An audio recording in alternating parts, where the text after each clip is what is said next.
Hello, Big Brother fans. Again, I apologize for the quick capture, but it's past bedtime and you can see she's going to get more and more fussy as we go along. So let's try and tackle some of this. I just pointed out a couple of things that kind of tickled my fancy, and I have to admit that I was doing something in the kitchen for a little while, so yeah, I missed parts of it. So maybe something that I say won't make any sense, but I'll tell you when. Some of the points that made me giggle was Ronnie making sure that it was known that he was the national champion for persuasive speaking. Hey, I didn't see him being very persuasive during this episode, although someone else was, and I can't remember who it was because I'm still learning names. Casey continues to make me laugh. He has a very quick wit, and yeah, when he was talking about Laura, and she was going on and on about how nobody likes her or whatever, and he said it's hard being beautiful sometimes. Yeah, that it's got to be rough, and when he pointed out that she wasn't even nominated and she was getting all up in arms. Mm-hmm. Another thing is when I hear people say, bless his heart, when he said that about Jesse, about wanting to die. Let's see, the competition with Natalie's longest word being last. 4 letters. Maybe she didn't understand the game to make the longest word that they could in the time given. But maybe that's the longest word that she knows. I'm not sure. Shotgun made me laugh, okay? And then the fight about that whole Technotronic and shotgun, and that was just a joke. I actually saw someone uploaded the live feeds for that. They've been kicked, of course, for obvious reasons.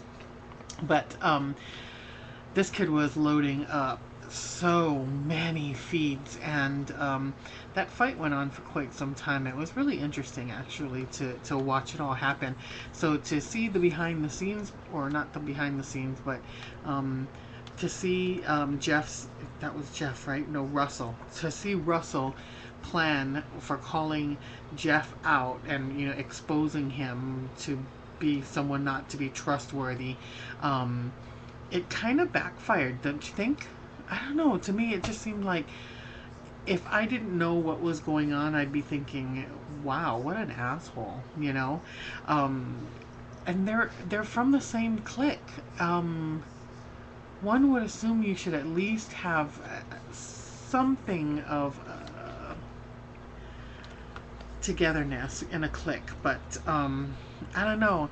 I'm still trying to work the cliques thing out in my head. See, because if you're an HOH and that makes your entire clique safe, not being able to nominate, you think then it's not really necessary to be that person's friend because you'll be safe anyway, right?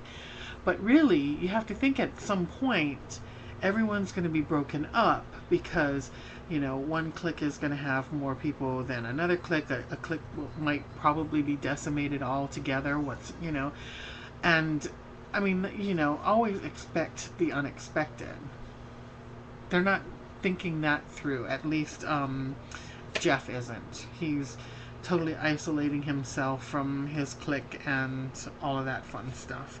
So I'm still trying to think how that's going to come into play, because you really want to sort of align yourself with cliques, other cliques that is, so that if that clique happens to get HOH, you stay safe. So basically you have to be nice with pretty much everyone at this point except for people in your clique, which, like I said, later on the road will come and bite them in the ass.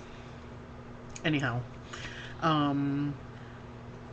the part that I missed, but I got caught up with from my brother, was that Ronnie apparently spilled the beans that Brayden was going to be thrown up. He told someone, and they hurried and ran around and told, and him trying to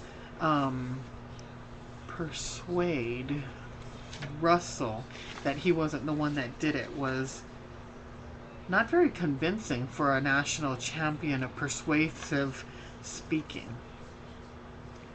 Just saying.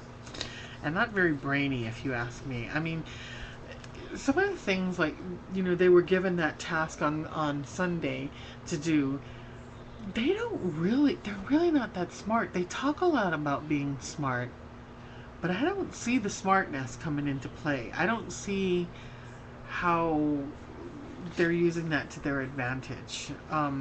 Aligning yourself with jocks, I guess, you know, they figure if they have the brain power and the jocks have the brawn, the brain and the brawn, it would work. But if you don't have the brains to support your end, what's going to make the brawn want to stick with you? I'm just saying. And then the question I have is, why did Russell veto his own clique's nomination? He said he had to think about himself and not, I guess, not his clique. But how did taking Lydia off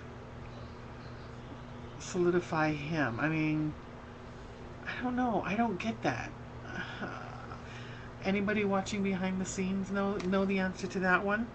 And then the last thing I want to know is, why do people thank baby Jesus, right? I mean, I've heard it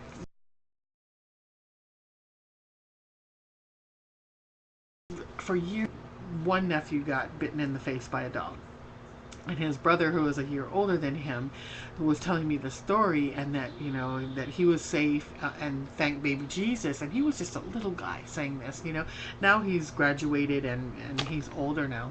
And so I've heard this all the time, and every time I hear that, it makes me giggle. So what do? I Google, why do people thank baby Jesus, right? And the first thing that comes up is Yahoo Canada Answers. And it says, why do... And this person was hilarious because they asked the exact same thing I asked. I said, why do people thank the baby Jesus? Why don't they thank the adult Jesus who actually did miracles and such, right? So it says, why do some people pray to baby Jesus instead of adult Jesus or just plain Jesus?